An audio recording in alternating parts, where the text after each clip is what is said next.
নমস্কাৰ।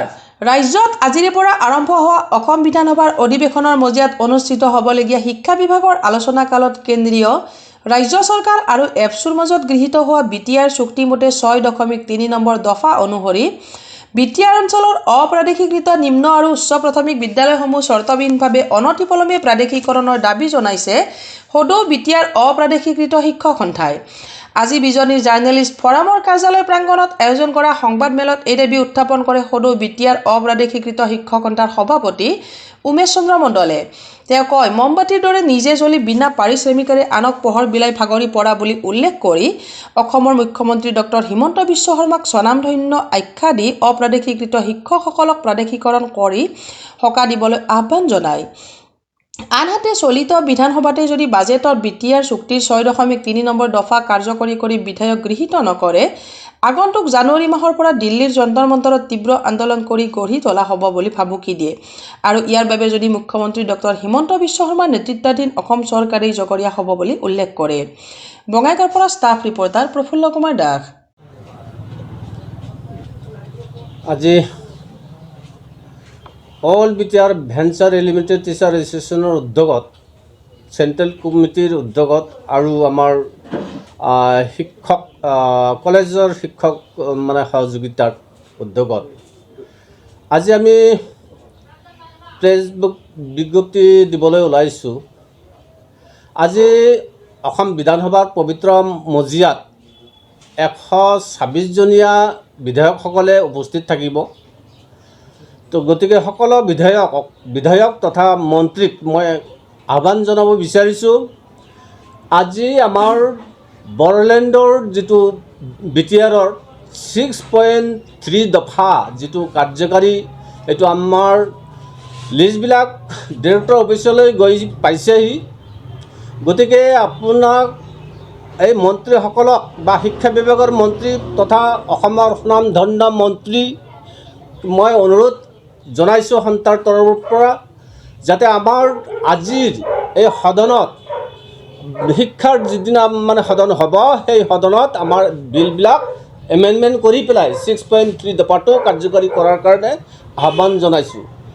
যদি আমাৰ এই এনেকৈ যদি লিংগী প্ৰচেছত কিবা কৰে, 2023 চনত 1 এপ্ৰিল তাৰিখৰ পৰা নিউ এডুকেশ্যন পলিচি যেতিয়া বলবৎ হ'ব, আমাৰ স্কুল বা আমাৰ পষ্টবিলাক নহ'ব। কিয়? আমাৰ 60 বা 65% লাগিব। DLEDৰ সলনি BEd লাগিব। গতিকে আমাৰ অৰ্হতা নাথাকিব বা আমাৰ বয়সো সিমান নাই। আমি সকলোৱে ভাগৰি পৰিছোঁ। শিক্ষাৰ দান কৰি পেটত গামোচা বান্ধি আমি কণ ফুলকুমলীয়া ল'ৰা ছোৱালীক শিক্ষাদান দি মমবাতিৰ দৰে পোহৰ বিলাই আমি এন্ধাৰত আছোঁ। গতিকে আমাক এন্ধাৰৰ পৰা মুকলি কৰাৰ কাৰণে অসমৰ সুনামধন্য মন্ত্ৰী মুখ্যমন্ত্ৰী মহোদয়ক মই কাতৰ অনুৰোধ জনাইছোঁ, যদি আপোনালোকে এই বিলবিলাক এমেণ্ডমেণ্ট কৰি পেলাই যদি আমাক সান্তনা নিদিয়ে বা আমি যদি বাজেটত আমি দেখা নাপাওঁ, তেতিয়াহ'লে জানুৱাৰী মাহৰ পৰা তীব্ৰতৰ যন্তৰ মন্তৰত দিল্লীত আমি কাৰ্যসূচী লৈছোঁ। যদি আপোনালোকে কৰে তেতিয়াহ'লে আমি এইটো বাতিল কৰিম, আৰু নহ'লে তীব্ৰতৰ আন্দোলন হ'ব। তেতিয়া কিন্তু অসমৰ যিটো সুনাম, এই সুনামটো অলপমান ম্লান হ'ব। ম্লান হোৱাৰ কাৰণে দায়ী আমি নহওঁ, আমাৰ শিক্ষক সন্থা নহয়, অসম চৰকাৰৰ বিভাগীয়, অসম চৰকাৰৰ মন্ত্ৰী আমোলা, অসমৰ মুখ্যমন্ত্ৰী মহোদয় সকলোৱে দায়ী হ'ব। তাৰ কাৰণে এটা ম্লান যিটো হ'ব, সেই ম্লানৰ কাৰণে আমাক কিন্তু জগুৰে নকৰিব।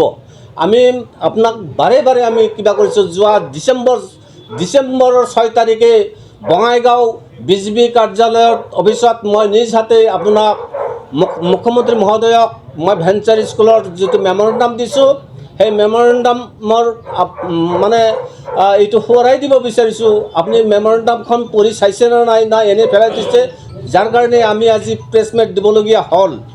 তো গতিকে আমি এই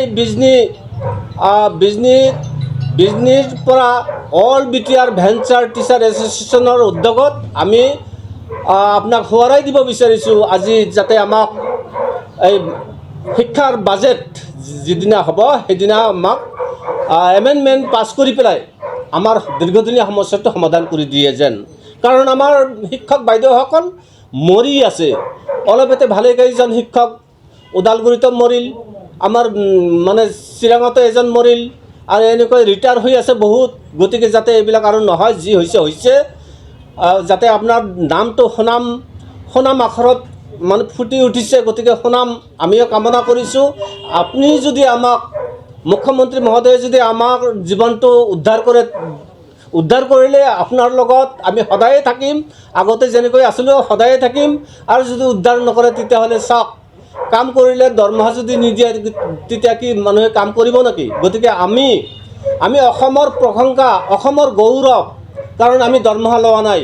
দৰমহা অবিহনে 30-35 বছৰ ধৰি আমি শিক্ষকতা কৰি আমাৰ জীৱন অথলে আমি খেতি পঠাইছোঁ। গতিকে তাৰ কাৰণে অনুৰোধ জনাই মই সকলো সুনামধন্য মন্ত্ৰীসকলক কাটৰ অনুৰোধ কৰিছোঁ। আজি আমাৰ বয়সো নাই, কাটৰ অনুৰোধ কৰিছোঁ আপোনালোকে এমেণ্ডমেণ্ট কৰি পেলাই আমাক মানে যাতে উপকাৰ কৰে যেন। ধন্যবাদ।